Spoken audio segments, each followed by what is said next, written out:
একটা মেয়ে ধর্ষিতা হয়েছে, এজন্য ইসলাম দিয়ে যদি আইন কায়েম করা হয় 24 ঘন্টার আলটিমেটামে সব বিচার হয়ে যাবে, যেরকম ঠিক কিনা? আর কোন ধর্ষক বাংলার জমিনে জন্মাতো না, চিল্লায় বলো ঠিক কিনা? ইসলাম বলে চোরের হাত কেটে দাও, জেনা ব্যভিচার করলে ডেথ পেনাল্টি। সৌদি আরবে হেড অফ করে, গলা কেটে ফেলে। বাংলাদেশেও যদি এটা করা যেত, খবর হয়ে যেত। আর কোন ধর্ষক বাংলার জমিনে জন্মাতো না, চিল্লায় বলো ঠিক কিনা? চুরি করলে হাত কাটো, কথাটা কার? السارق والسارقة فاقطعوا أيديهما جزاء بما كسبا نكالا من الله والله عزيز حكيم. If anyone steal something very precious from the society, the government should cut down his right hand. দামি কিছু চুরি করলে, এটা সাক্ষীর দ্বারা সাব্যস্ত হলে গভর্নমেন্টের উচিত তার ডান হাতটা এক কোপ মেরে কেটে দেয়া। কার কথা? বানু মাখজুমিয়া গোত্রের এক মেয়ে মদিনাতে চুরিতে ধরা পড়ল। অনেক বড় ফ্যামিলির, ডিগনিফাইড শিল্পপতির মেয়ে। সাহাবারা বলল, এই মেয়ের হাত যদি বিশ্বনবী মদিনায় কেটে দেয়, মদিনাতে তো মারামারি লেগে যাবে। কে বলবে বিশ্বনবীর কাছে যে সুপারিশ করার ক্ষমতা কারো নাই?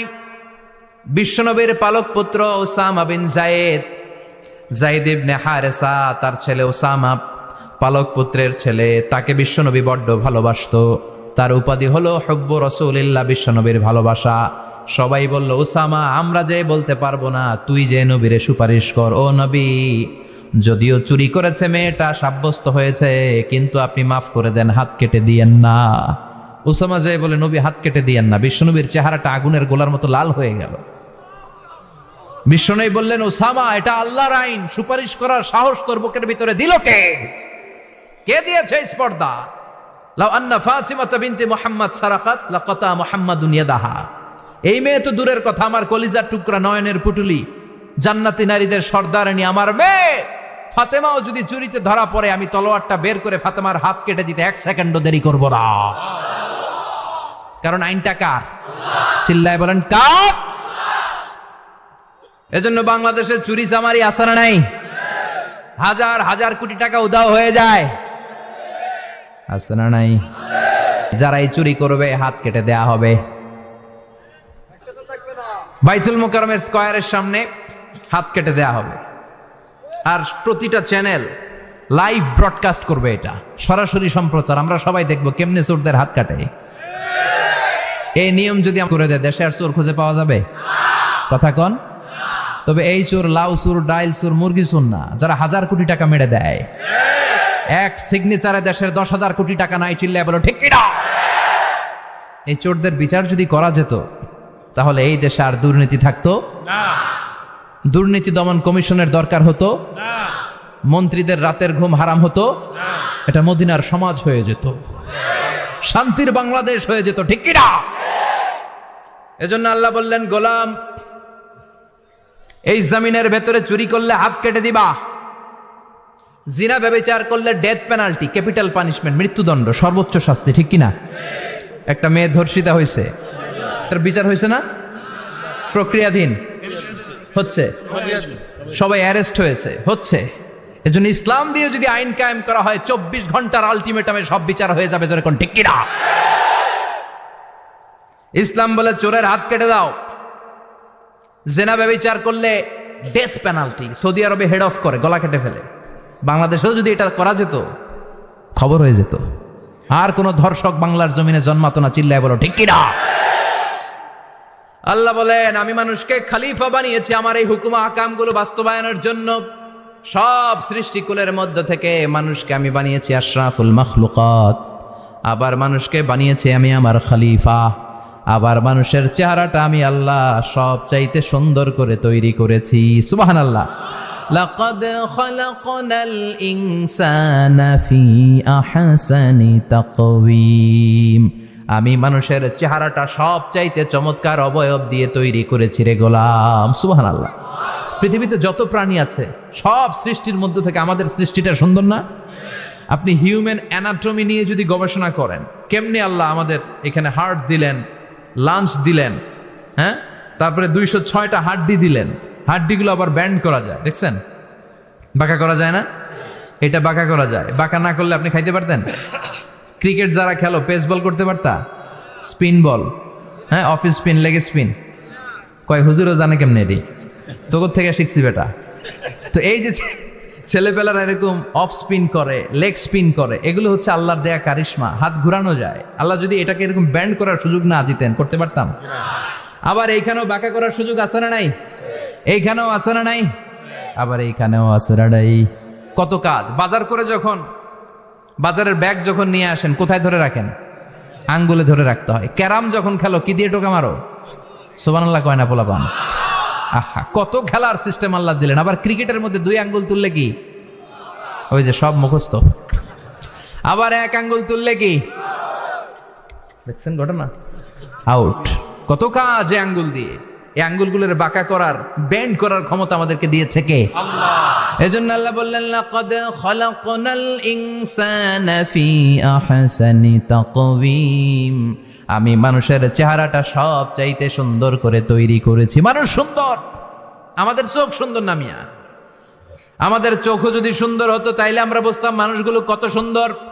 আমরা মনে করি ধলা হইলেই সুন্দর। কয় ধলা ধলা, এটা সুন্দর। ডাকাইত, এগুলো ডাকাত। একটা মানুষের চেহারা স্কিন যদি কালো হয়, এর মধ্যে একটা সৌন্দর্য আছে না নাই?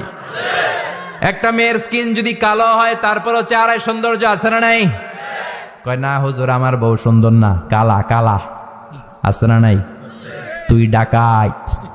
তুই কি? একজন মানুষের চেহারা যেরকমই হয়, আপনি খেয়াল করে দেখবেন, তারপরও তার অবয়বের মধ্যে একটা এক্সট্রা অর্ডিনারিটি আছে। কারোর সাথে কারোটা মিলে না। সুবহানাল্লাহ পড়েন। এজন্য প্রতিদিন স্ত্রীরে বলবেন, স্ত্রী তুমি সুন্দরী, তুমি অনন্যা, তোমার চাইতে সুন্দরী গোটা বিশ্বে কেউ নাই। কইবেন না? মুরব্বীরা কয় না, কইতাম না, আগে কইয়া ফেলাইছি। এগুলো বলবেন। এগুলো বললে স্বামী স্ত্রীর মধ্যে ভালোবাসা বাড়াই দিবে কে? আল্লাহ।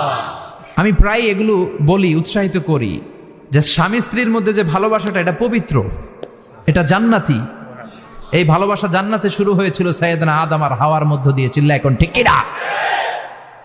স্বামী স্ত্রী দুইজনে একের হাতের সাথে আরেকজনের হাত মিলালে হাতের সগীরা গুনাহ মাফ করে কে? আল্লাহ। স্ত্রীর চেহারার দিকে নজর করে তাকালে চোখের গুনাহ মাফ করে দেয় কে? আল্লাহ। স্ত্রীর জন্য প্রতি মাসে যে খরচ দেন, এই টাকাগুলো সদকা দেওয়ার সওয়াব আছে না নাই? স্ত্রীকে যে দামি দামি ভ্যানিটি ব্যাগ কিনে দেন, এটা তো সওয়াব আছে না নাই? কক্সবাজারে ঘুরতে নিয়ে গেলে সওয়াব আছে না নাই? ফুল কিনে দিলে সওয়াব আছে না নাই? ভালোবাসার গান শোনাইলে সওয়াব আছে না নাই?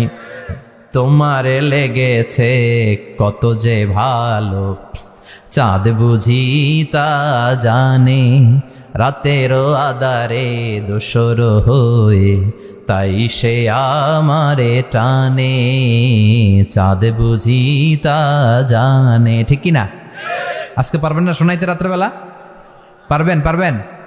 পোলাপাইনরা কয় পারবো। তো কত বেটা বিয়েই হয় নাই, বিয়ার পরে শোনাইস। তো এই ভালোবাসার গানগুলো শোনালে নিজেদের মধ্যে একটা ইন্টিমেসি তৈরি হয়। বিশ্বনবী এরকম স্ত্রীর সাথে খুনসুটি করতেন, ভালোবাসা করতেন। এটা হালাল, কিন্তু এটা জায়গা মতো না করে ভাবির লগে করলে মায়ের আছে না নাই? ভালোবাসার গান জায়গা মতো শোনাতে হবে। স্ত্রীকে ভালোবাসার গান না শুনিয়ে যদি চাচাতো বোনরে শোনাও, শালিরে শোনাও, পাড়ার মেয়েদের সাথে যদি টাঙ্কি মারো, ফিল্ডিং মারো, মায়ের আছে না নাই? তার মানে জায়গা মতো করলে সব সওয়াব। সুবহানাল্লাহ পড়েন। আর বিয়েটারে সহজ করে দিবেন। আমি তো সব জায়গায় বলি বিয়েটাকে সহজ করে দেন। আমরা বিয়েটারে কঠিন করে ফেলছি। একটা ছেলে এই দেশে 16 থেকে 18 বছর বয়সে ম্যাচিউরড হয়, কিন্তু ওরে বিয়ের পিড়িতে বসায় 32 বছর বয়স। তো বাকি 32 বছর কি আঙ্গুল চুষবে? কথা কন, কি করবে? ও যে পাপ কাজ করে, ও যে পর্নোগ্রাফি দেখে, ও যে মাস্টারবেশন করে, এগুলোর পার্সেন্টেজ গুণা মা বাবার আমল নামায় আছে না নাই? মা বাবার এত সহজে পার পেয়ে যাবেন না। ছেলে মেয়েগুলারে সময় হলে বিয়ে দিয়ে দেন। বিয়ের চেয়ে ভালো কাজ পৃথিবীতে আছে? যেই সমাজে বিয়ের খরচ বেড়ে যায়, ওই সমাজে জেনার খরচ কমে যায়। বিয়ে করতে লাগে 10 লাখ, জেনা করতে লাগে 500 টাকা। কথা কন। এজন্য জেনাকে সহজ করবেন না, বিয়েকে সহজ করবেন? বিয়ের কথা কইলেই পোলারা কয় তুই নিজের পায়ে দাঁড়া। তো এতদিন ও কার পায়ে দাঁড়াইছে? সহজ করবেন তো? আল্লাহ তুমি বুঝার তৌফিক দাও। আমিন।